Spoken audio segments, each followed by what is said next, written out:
우리 3월 달에는 우리 계속해서 경건에 대한 주제를 가지고 말씀을 나누고 있습니다. 오늘 이제 마지막 시간이 될 텐데요. 우리가 경건하면 생각나는 게 무엇입니까? 우리 사순절을 보내면서 정말 하나님께서 우리의 삶이 더욱더 경건하게 예수님을 바라보면서 그렇게 살아가기를 원하실 텐데, 우리가 지금까지 들어왔던 이 경건이 무엇일까요? 이 경건은요, 하나님을 사랑하고 하나님을 두려워하는 이 마음, 이게 이제 동기가 되어서 우리의 삶 가운데 하나님을 사랑하는 삶이 드러나고 또 이웃을 사랑하는 삶이 드러나는 것, 이게 이제 경건이죠. 그러면서 우리 지난번에 이제 야고보서의 말씀을 통해서 우리 삶에 나타나야 될 경건의 세 가지 이 갈래 영역에 대해서 우리 함께 나누었습니다. 우리 자신에 대해서는 우리가 어떤 모습으로 경건이 나타난다고요? 우리 입술이죠. 우리가 말하는 것, 하나님의 통제권에 놓여져 있는가, 여기에 이 모습을 보면 우리가 경건한 자인가 우리가 알 수 있다고 그랬죠. 그리고 이웃에 대해서는 어떤 모습이 나타납니까? 긍휼한 마음을 가지고 연약한 자들을 돌아보는 것, 이게 경건이죠. 그리고 우리 세상에 대해서는 어떻게 경건이 나타납니까? 세상의 풍조에 물들지 않은 것, 이 세상의 풍조에 거스르며 살아가는 게 이 세상을 향한 경건의 모습이라고 우리 같이 말씀을 나누었습니다. 이제 그러면서 지난 주일 날에는 경건한 자가 받게 되는 그 복이 있다고 그랬죠. 어떤 복이 있다고요? 우리가 죄 용서함을 받는 복을 누리게 되고, 또 우리는요, 어떤 복을 받게 됩니까? 주님을 만나고, 그리고 주님의 인도함을 받는 복을 받게 됩니다. 오늘은 우리 경건이라는 이제 주제의 마지막 시간으로, 그렇다고 한다면 이 경건한 삶을 우리가 어떻게 유지할 수 있는지, 경건한 삶을 유지하는 비결은 무엇인지 오늘 말씀의 은혜를 함께 나누기를 원합니다. 첫 번째로 우리가 경건한 삶을 유지하기 위해서는 방향성을 회복해야 됩니다. 방향성.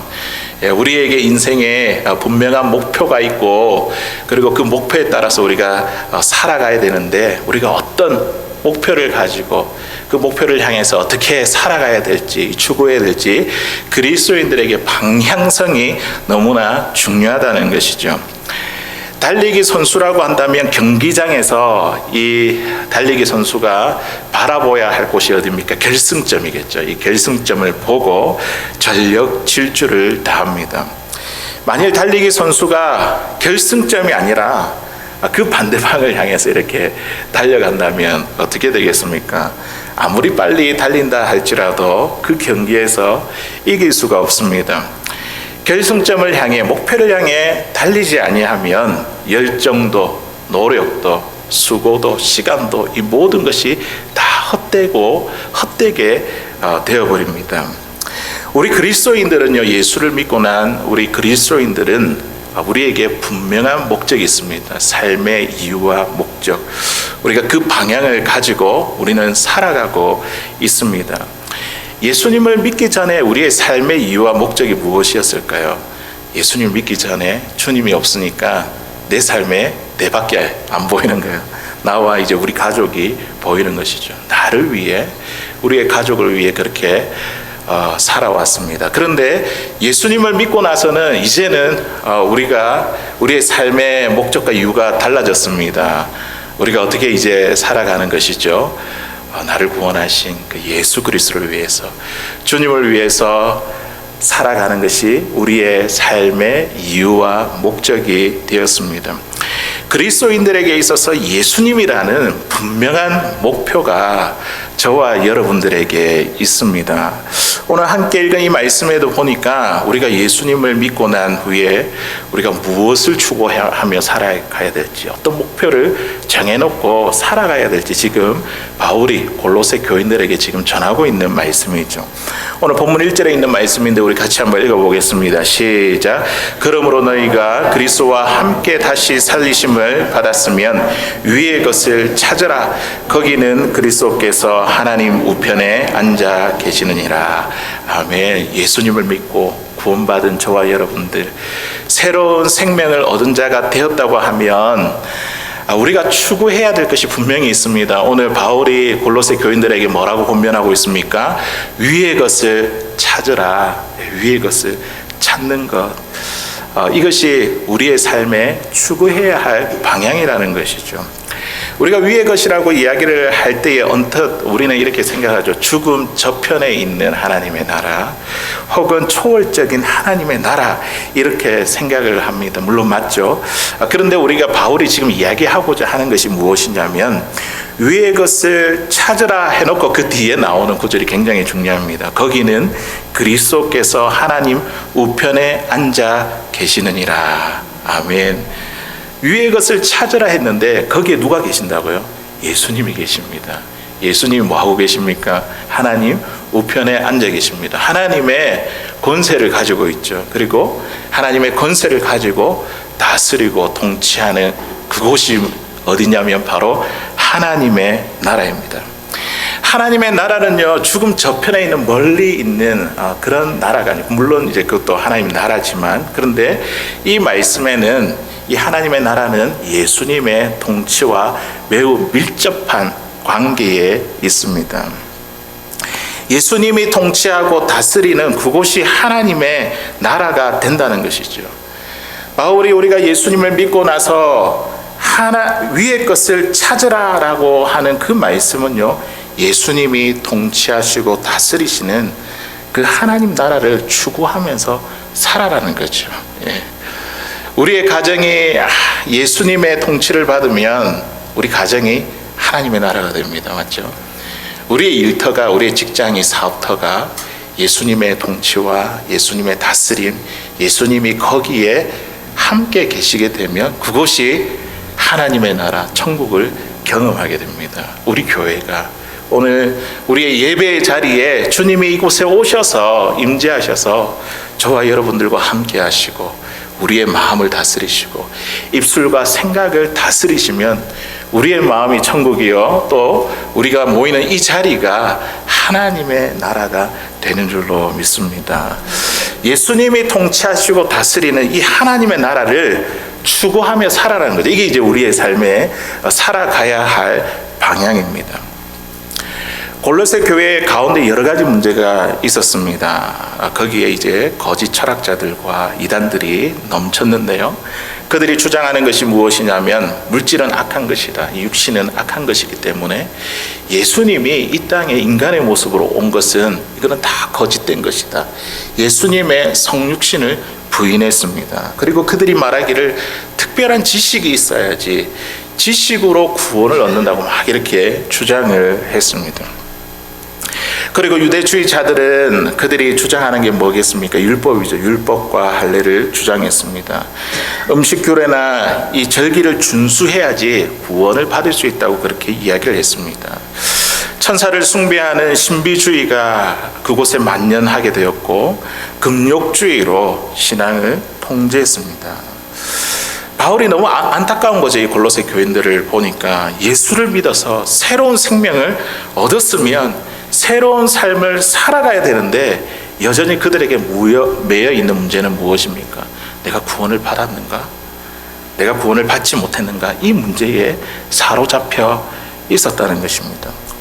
더 이상 신앙의 진보를 이루지 못하고 이 구원이라는 이 문제를 가지고 이 신앙의 입문 단계에 머물고 있었다는 것이죠. 바울은요, 이 골로새 교인들을 보면서 매우 안타까운 마음을 가지고 그들에게 예수님을 믿고 생명을 얻었다고 한다면 더 큰 영적인 세계가 있다고 지금 가르치고 있습니다. 오늘 말씀에 보면요. 그게 뭐냐면 위의 것에 있다는 거죠. 위의 것을 찾으라는 거죠. 위의 것을 찾으며 살아가는 것. 그 위에 누가 계십니까? 우리 예수님이 계시잖아요. 예수님이 다스리고 통치하는 그 삶, 영적인 눈을 뜨고 넓게 열어서 주님이 통치하는 삶을 이 땅 가운데 살아라는 거죠. 천국의 삶을 이 땅 가운데 누리라는 거죠. 더 이상 이 구원의 문제에 얽매이지 말고 이 땅 가운데 살아갈 때에 예수님이 내 삶을 다스리고 통치하시고 예수님의 통제권에 놓여 있는 그 천국의 삶을 살아가는 것입니다. 예수님과 함께 연합하고 그 풍성한 교제를 누리는 삶이야말로 우리는요, 더 큰 영적인 세계로 나아가는 삶입니다. 예수님을 믿어 우리가 그리스도인이 되고 새로운 생명을 얻었다고 한다면 우리는요, 우리의 삶의 방향성을 회복해야 됩니다. 믿기 전에는 나를 위해서, 우리 가족을 위해서 우리가 살아왔다고 한다면 이제는요, 주님의 다스림과 통치를 받는 그 하나님의 나라를 추구하며 살아가는 게 우리의 인생의 목표가 되었고 방향성이 되었습니다. 하나님의 나라는요, 저 멀리 있는 것이 아니라 지금 가깝게 우리 가운데 지금도 임하고 있습니다. 주님이 우리를 다스리시면, 우리와 함께 하시면 그곳이 바로 하나님의 나라입니다. 이것이 바로 경건한 삶을 유지하기 위한 방향성의 회복입니다. 히브리서 12장 2절에 있는 말씀에 보니까 히브리 기자가 그 방향성에 대해서 분명히 말씀하고 있습니다. 우리 같이 한번 읽어보도록 하겠습니다. 시작. 믿음의 주요 또 온전케 하시는 이인 예수를 바라보자. 그는 그 앞에 있는 기쁨을 위하여 십자가를 참으사 부끄러움을 개의치 아니하시더니 하나님 보좌 우편에 앉으셨느니라. 아멘. 누구를 바라보자고요? 예수님. 예수님이 어디에 계십니까? 하나님 보좌 우편에 계시잖아요. 예수님이 통치하시고 다스리시는 그곳을 바라보고 그것을 추구하는 그 천국의 삶을 살아가는 것이 우리 그리스도인들이 살아가야 할 목표이고 방향성인 줄로 믿습니다. 역사상 가장 큰 군사 작전을 뭐라고 이야기를 하냐면 노르망디 상륙 작전이라고 그렇게 이야기합니다. 이것을 통해서 2차 세계대전 이 전쟁이 끝났지 않습니까? 2차 세계대전 이 말에 연합군은 독일과 이 전쟁을 종결시킬 이 작전을 구상했습니다. 이 유럽의 중심이자 이 프랑스의 이 해안 지방인 이 노르망디의 이 극비의 상륙 작전을 펼친다는 것이죠. 그때 이 작전을 총지휘를 했던 분이 누구냐면 미국의 루즈벨트 대통령이었습니다. 그는요, 이 중대한 사건을 임하면서 작전실에 들어가서 그 작전을 지휘한 것이 아니라 그가 어디에 들어갔을까요? 기도실에 들어가서 하나님께 기도하기 시작했습니다. 무려 8시간 동안 기도했습니다. 시시각각 부하들의 상황 보고를 하기 위해 이 루즈벨트를 뵙기를 원했지만 그는 끝까지 거절하고 오직 하나님만 바라보고 기도했습니다. 왜냐하면 하나님만이 이 전쟁의 승리의 열쇠를 가지신 분으로 그가 믿었기 때문입니다. 8시간 기도하면서 그는요, 지나온 세월 동안 또 이 일을 준비하면서 자신의 지혜와 지도력만 믿었던 죄를 하나님께 철저하게 회개했습니다. 그리고 하나님의 인도하심과 다스림을 구했습니다. 그리고 나서 8시간 후에 분명한 확신을 갖고 기도실에서 나올 때에 이 상륙 작전이 기적적으로 성공했다는 전보를 받게 되었습니다. 하나님의 인도와 능력으로 이 전쟁의 승리를 이끈 것이죠. 한 가지 예지만 우리의 삶 가운데 하나님의 인도를 받는 것, 하나님의 다스림을 받는 것, 예수님께서 내 입술을 다스리시고 내 생각을 다스리시고 내 마음을 다스리는 것, 내 모든 상황을 주관하시는 것, 인도함을 받는 것, 이것이 바로 하나님의 나라를 추구하는 것입니다. 우리가 나아가야 할 방향성입니다. 사랑하는 성도 여러분, 저와 여러분들의 삶의 이유와 목적은 무엇입니까? 우리가 무엇을 바라보며 무엇을 추구하며 지금 살아가고 있습니까? 이제는 우리가 주님을 만났기 때문에 나를 위해서 사는 것이 아니라 주님을 위해, 주님을 따르기 위해, 내 삶에 주님이 통치하고 다스리기를 위해 하나님의 나라의 삶을 우리가 꿈꾸면서 살아가는 것이 우리가 이 땅 가운데 살아가야 할 중요한 방향성인 줄로 믿습니다. 예수님이 다스리는 이 하나님의 나라를 추구하는 이 방향성을 회복할 수 있는 사랑하는 저와 여러분들 다 될 수 있기를 주의 이름으로 간절히 소원합니다. 두 번째로 우리가 경건한 삶을 유지하기 위해서는요, 우리의 생각을 회복해야 됩니다. 생각, 우리가 갖고 있는 생각을 회복해야 됩니다. 사람은요, 무엇을 생각하는가에 따라서 그 생각한 것이 우리의 삶의 결과로 나옵니다. 입술로 나오기도 하고 또 행동으로 나오기를 하고 우리의 성품으로 나오기도 합니다. 운동선수는 항상 무엇을 생각할까요? 어떻게 하면 이 경기에서 이길 수 있을까? 이거 생각하고 고민하지 않겠습니까? 그러면서 열심히 철저하게 더 훈련하고 준비하고 연습하겠죠. 장사하는 사람은 무엇을 생각할까요? 어떻게 하면 더 매상을 많이 올릴 수 있을까? 수익을 더 많이 창출할 수 있을까? 이것을 고민하고 막 생각합니다. 가정주부라고 한다면 가정주부는 무엇을 생각할까요? 배우자와 이 자녀들 어떻게 하면 음식을 맛있게 해줄 수 있을까? 아닙니까? 생각하고 이 자녀들을 어떻게 하면 잘 양육하고 교육할 수 있을까? 그렇게 생각합니다. 만일 몸이 아픈 사람이 있다고 한다면 무엇을 생각할까요? 어떤 음식을 먹으면 이 몸에 몸이 좋아질까? 또 어떻게 운동을 하면 이 몸이 건강함을 유지할 수 있을까? 이것을 생각합니다. 사람이 무엇을 생각하는가에 따라서 그 생각한 것이 우리의 삶의 결과로 나타난다는 것이죠. 우리 그리스도인들은 무엇을 생각하는 사람일까요? 우리는요, 무엇을 입을까, 마실까, 먹을까, 현실적인 문제를 마음에 두고 우리가 지속적으로 그것을 생각하는 사람이 아니라는 거죠. 우리 그리스도인들은요. 염려하고 걱정하는 대신에 우리가 예수님을 생각하는 거죠. 예수님께 마음을 두고 예수님을 바라보는 것이죠. 내 문제를 주님께 맡기는 사람입니다. 예수님을 생각하고 나에게 닥친 그 문제에 대해서 마음을 빼앗기지 않는 사람이죠. 우리 그리스도인들은요. 그래 이러한 측면에서 오늘 바울이 골로새 교인들에게 또 이렇게 권면하고 있습니다. 우리 2절에 있는 말씀인데요. 우리 같이 읽어보겠습니다. 시작. 위의 것을 생각하고 땅의 것을 생각하지 말라. 아멘. 바울은요, 생각하는 것이 얼마나 중요한 것인지 알았습니다. 그들에게 권면하기를 땅의 것을 생각하지 말고 위의 것을 생각해라.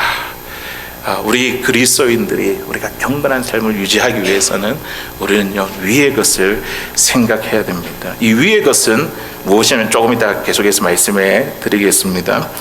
인간의 이런 생각은요, 하나님께서 자유의지에 맡기셨습니다.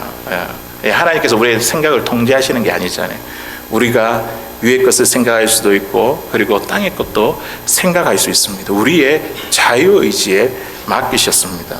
사단은요, 이 사실을 너무나 잘 알고 우리가 예수님을 생각하지 못하도록 시시각각 우리에게 생각의 자유를 지배하고자 온갖 미혹을 당합니다. 예를 들어 이 성경에 우리 가룟 유다를 보시면, 예수님의 제자인 가룟 유다를 보시면요, 예수님을 팔아넘기고 스스로 목숨을 끊은 것, 이것은 성경에서 뭐라고 이야기합니까? 마귀가 그 속에 들어갔다 그랬잖아요.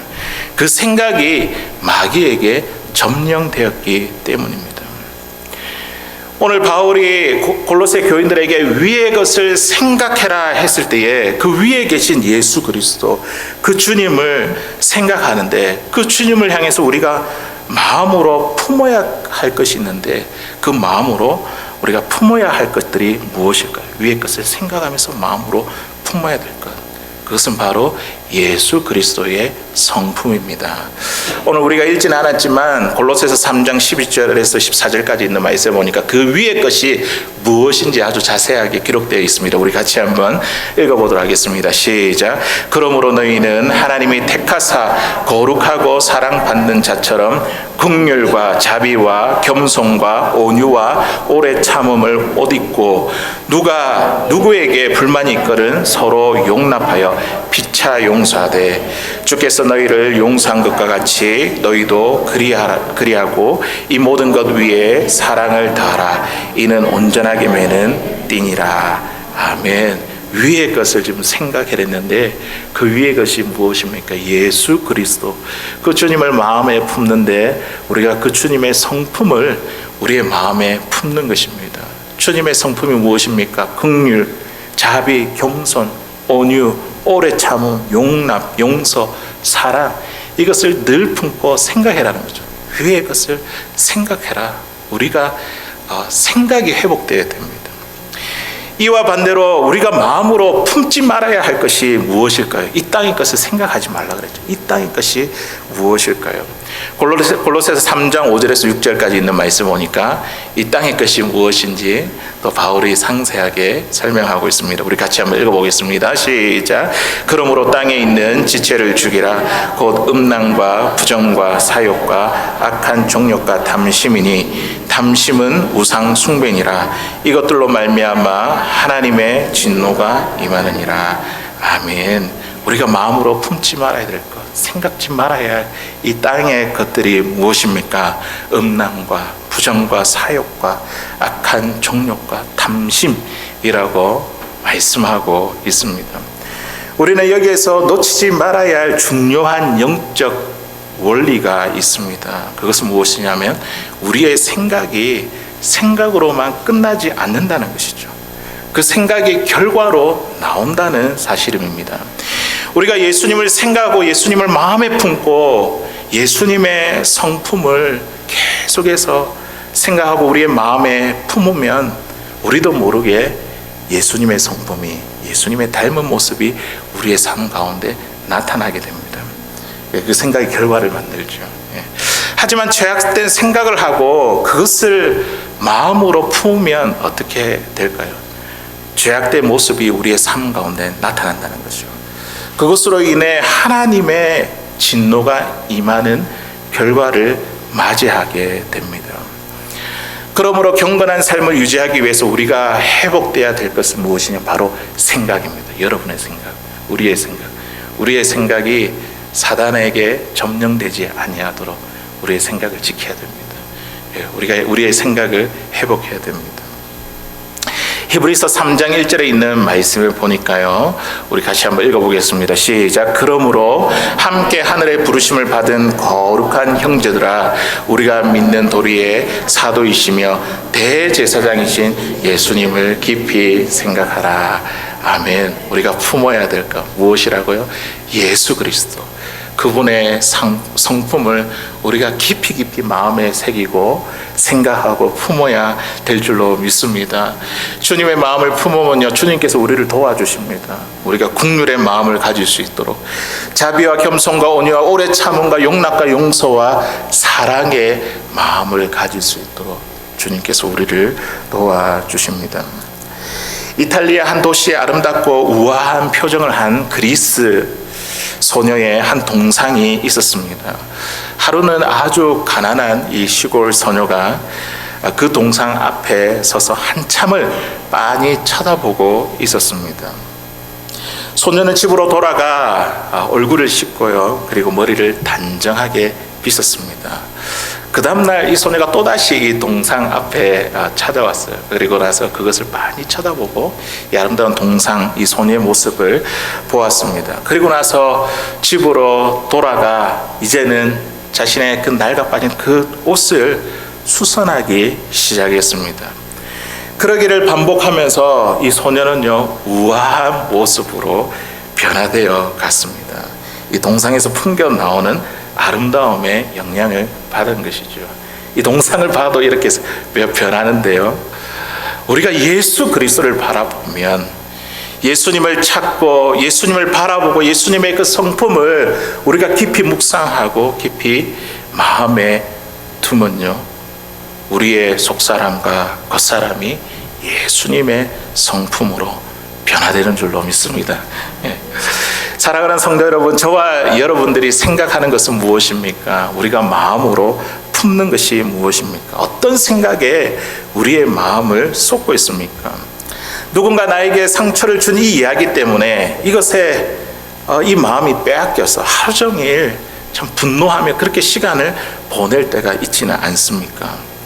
내가 갖고 싶어하는 것, 그 탐심으로 인해 항상 내가 그 마음을 빼앗기며 살아가는 것은 아닙니까? 현실에 일어나는 그 문제들, 염려와 걱정, 고민과 갈등이 우리 마음 가운데에 가득 차 있는 것은 아닙니까? 건강한 이 육신을 위해서 또 육신의 즐거움을 위해 더 많이 얻고 누리기 위해서 우리의 마음을 쏟고 있는 것은 아닙니까? 우리는요, 오늘 이 생각을 회복해야 됩니다. 예수님을 깊이 생각하면 우리 주님께서 마귀로부터 우리의 생각이 점령당하지 아니하도록 우리 주님께서 저와 여러분들을 도와주실 줄로 믿습니다.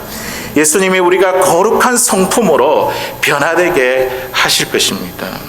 예수님에 대한 이 깊은 생각을 회복하여 오늘 우리가 하루 살아갈 때에 경건한 삶을 살아갈 수 있기를, 우리 하나님께서 기뻐하시는 이 경건한 삶을 살아갈 수 있기를 주의 이름으로 간절히 소원합니다. 이제 마지막으로 우리가 경건한 삶을 유지하기 위해서는 기다림을 회복해야 됩니다. 기다림. 우리가 누구를 기다려야 될까요?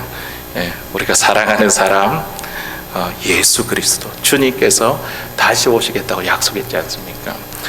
요즘 우리 기다림의 이 신앙이 많이 떨어진 것 같아요. 그리스도인들 가운데.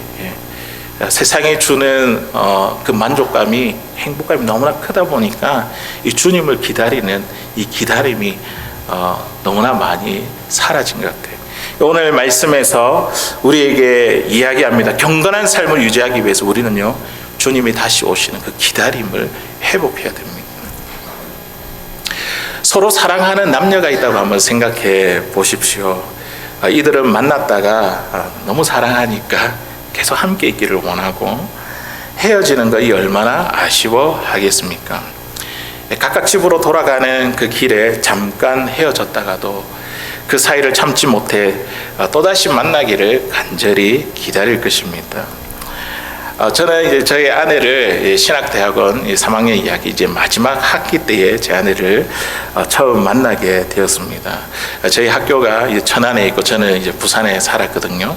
그러면 이제 일주일에 한 번씩 기차를 타고 천안으로 올라가야 됩니다. 뭐 빠른 거 타면 뭐 3시간 뭐 이랬는데 그걸 이제 3년 동안 그 반복을 해왔습니다. 월요일 날에 학교에 갔다가 금요일 날에 오전에 수업을 마치면 오후에 또 기차를 타고 부산에 내려오는 이렇게 계속해서 반복을 했습니다.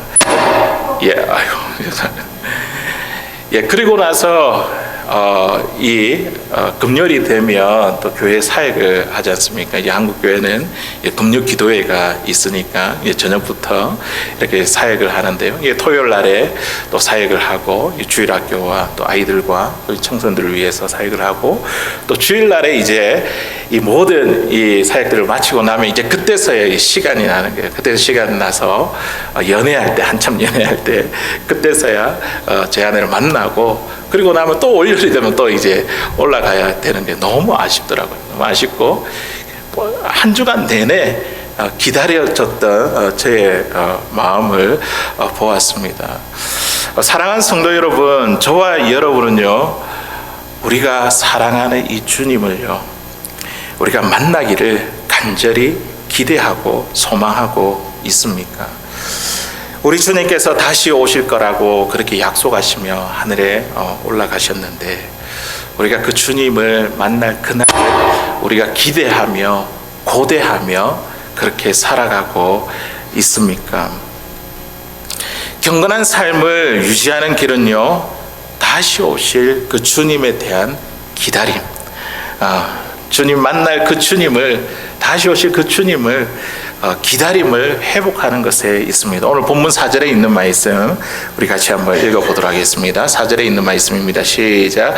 우리 생명이신 그리스도께서 다시 나타나실 그때에 너희도 그와 함께 영광 중에 나타나리라. 아멘. 우리 주님께서 다시 오시겠다는 거죠. 주님께서 나타나실 그때에 우리도요, 우리의 몸이 부활을 해서 주님을 영광 중에 맞이하게 될 것입니다. 그날을 기대하고 꿈꾸라는 것이죠. 예수님이 우리의 생명이다. 우리의 생명이신 그리스도께서 예수님이 우리의 생명이다는 이 사실에요, 놀라운 영적 진리가 담겨져 있습니다. 예수님께서 우리에게 생명을 주셨지 않습니까? 우리는 예수님과 함께 죽고 이 죄악된 육신이 예수님과 함께 죽었습니다. 그리고 예수님과 함께 다시 살리심을 받은 사람들입니다. 우리는요, 예수님과 함께 생명의 관계에 있습니다. 생명으로 하나로 주님과 묶여져 있습니다. 예수님과 함께 얻은 이 생명은요, 있었다가 사라지는 것이 아니라 이 생명은요, 지속적이고 영원한 것입니다. 우리가 이 땅을 살아가다가 육신의 죽음을 경험하겠지만, 우리가 이 땅에서 육신의 죽음을 경험한다 할지라도 우리의 생명은 어디에 있습니까? 주님 안에 있습니다. 오늘 3절에 있는 말씀에 그렇죠. 이는 너희가 죽었고 너희 생명이 그리스도와 함께 하나님 안에 감추어졌습니다. 우리가 이 땅에서 우리의 생명을 잃는다 할지라도요, 우리의 생명이 예수님과 묶여져 있습니다. 예수님 안에 있습니다. 죽어도 우리가 예수님 그 안에 그 생명이 감추어져 있다는 것이죠. 그리고 그 예수님께서 다시 나타나실 때에, 이 땅에 재림하실 때에 우리의 생명이 다시 나타난다.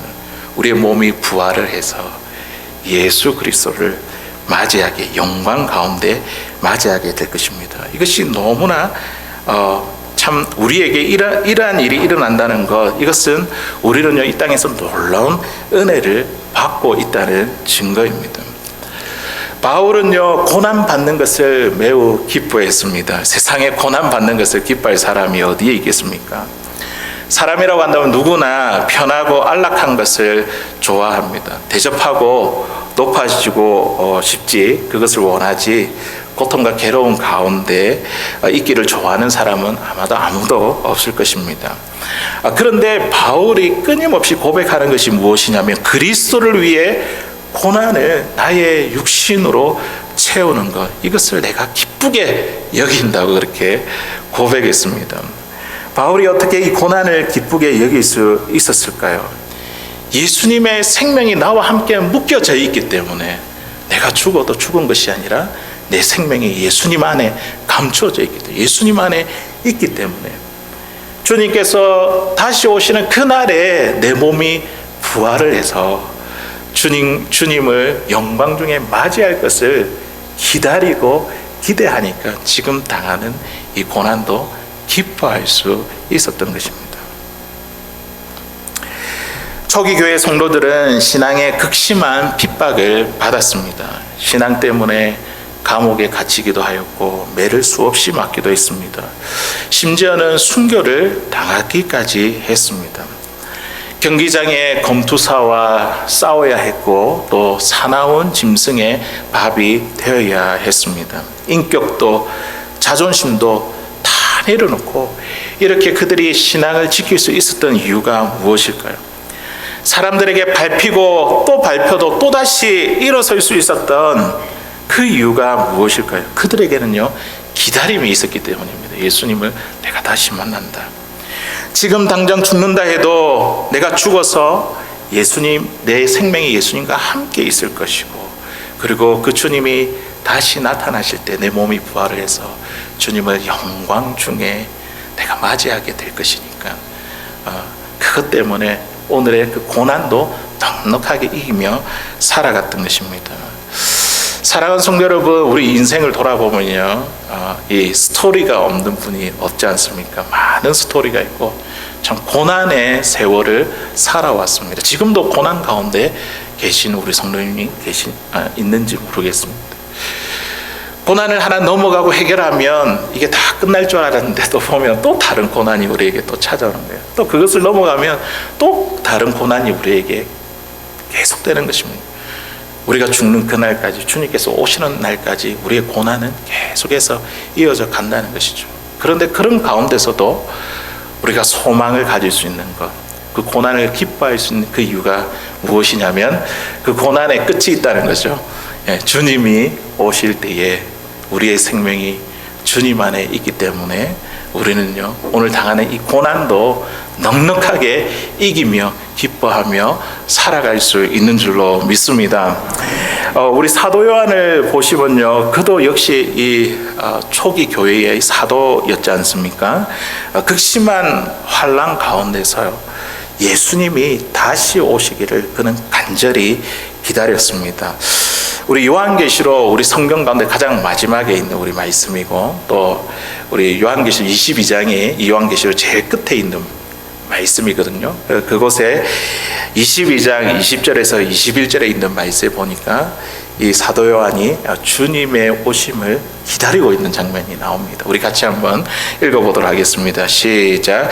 이것들을 증언하신 이가 이르시되 내가 진실로 속히 오리라 하시거늘 아멘. 주 예수여 어서 오시옵소서. 주 예수의 은혜가 모든 자들에게 있을지어다. 아멘. 예, 성경의 제일 마지막에 있는 말씀입니다. 이것을 증언하신 분 예수 그리스도, 주님께서 사도 요한에게 또 우리 그리스도인들에게 약속한 것이 무엇이냐면 내가 속히 오겠다. 진실로 내가 속히 오겠다. 고난당하는 너희들의 삶 가운데 이제는 너희의 그 모든 눈물을 다 씻겨줄 것이고 내가 너희에게 속히 오겠다. 그렇게 이야기할 때에 사도 요한이 뭐라고 고백했습니까? 아멘. 주 예수여 어서 오시옵소서. 예, 이 사도 요한은요, 이 기다림의 신앙이 있었습니다. 주님을 기다리는 이 신앙. 이것이 오늘 우리가 경건을 유지하기 위해 우리가 회복되어야 할 이 신앙인 줄로 믿습니다. 기다림이 우리 가운데 회복되어야 됩니다. 사랑하는 성도 여러분, 우리를 위해 이 땅에 다시 오시겠다고 약속한 그 주님을 만나기를 우리는 간절히 기다립니까? 우리가 죽어도 우리의 몸이 부활해서 주님을 영광 중에 만나뵐 그날을 우리가 꿈꾸고 기대하고 소망하며 살아가고 있습니까? 혹시나 우리 마음 가운데 주님 이 세상이 더 좋사오니 조금만 천천히 오십시오, 그런 마음이 우리 가운데 있는 것은 아닙니까? 제가 아직까지 할 일이 남아 있습니다. 내가 괴롭고 힘들 때 주님 오시옵소서. 예. 그런 마음을 우리 가운데 갖고 있는 것은 아닙니까? 주님을 다시 만나는 그날에는 우리에게는요, 다시는 아픈 것이나 곡하는 것이나 죽는 것이 없습니다. 우리 주님과 함께 영원히 거하고 그 주님과 함께 영원히 살게 될 것입니다. 주님과 함께 살게 되니 이것보다 더 기쁘고 행복한 일이 어디에 있겠습니까? 우리가 받는 이 고난은요, 잠깐이지만 주님께서 다시 이 땅에 오셔서 주님과 함께 누릴 그 영광은요, 영원한 것입니다.